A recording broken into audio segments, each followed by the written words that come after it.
7h57 sur Europe 1, Thomas Soto. Lutter contre le terrorisme, renforcer la loi pour protéger au mieux la population, c'est l'ambition théorique du projet de loi sur la sécurité dont les députés commenceront à débattre dans quelques jours. Manuel Valls veut aller vite et que ce texte soit adopté avant l'été. Bonjour Danny Cohn-Bendit. Bonjour Thomas. On va y aller par étapes. Pour commencer, nous renforcer nos moyens face à la menace terroriste. Jusque-là, rien à dire. Non, tout le monde est d'accord, mais on sait que c'est difficile. Mais enfin, après ce qui s'est passé à Paris, tout le monde veut plus de renforcement du renseignement, donc allons-y. La conséquence, c'est que plus on serre la vis, plus on doit tous faire des efforts, accepter quelques renoncements quant à nos libertés individuelles. Où est-ce que vous mettez le curseur, vous, Danny ? Moi, je mets le curseur de la responsabilité de la justice. Parce que maintenant, on va renforcer le renseignement, on va mettre des boîtes noires sur les embranchements, vous aurez des millions de données pour avoir une quinzaine de personnes. Vous allez faire ce qu'on appelle la pêche au chalut, donc vous allez mettre des filets. Vous mettez par exemple un dispositif devant une gare et patatras, vous avez des millions de personnes dans votre dispositif.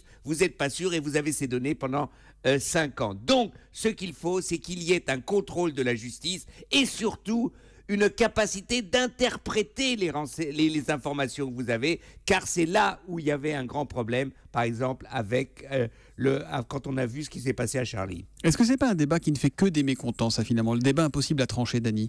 Oui, je crois que parce qu'on est tous schizo, on veut plus de sécurité et plus de liberté. Et l'un et l'autre ne vont pas ensemble. Alors, on a vu le Patriot Act aux États-Unis après le 11 septembre. Ça a été la cata. Ça a donné jusqu'à Guantanamo. Donc, ce qu'il faut, c'est savoir que le curseur doit être mis par le contrôle de la justice. Sinon, le simple contrôle administratif, c'est faire n'importe quoi et c'est donner trop de pouvoir au renseignement. Et donc, vous dites ne pas renoncer à la vigilance, surtout. Absolument. La vigilance démocratique, sinon, on va nulle part où on peut arriver à Guantanamo. L'humeur de Danny, tous les matins à 8h-5 sur Europe 1. À demain, Danny. À demain, Thomas. Ciao, ciao.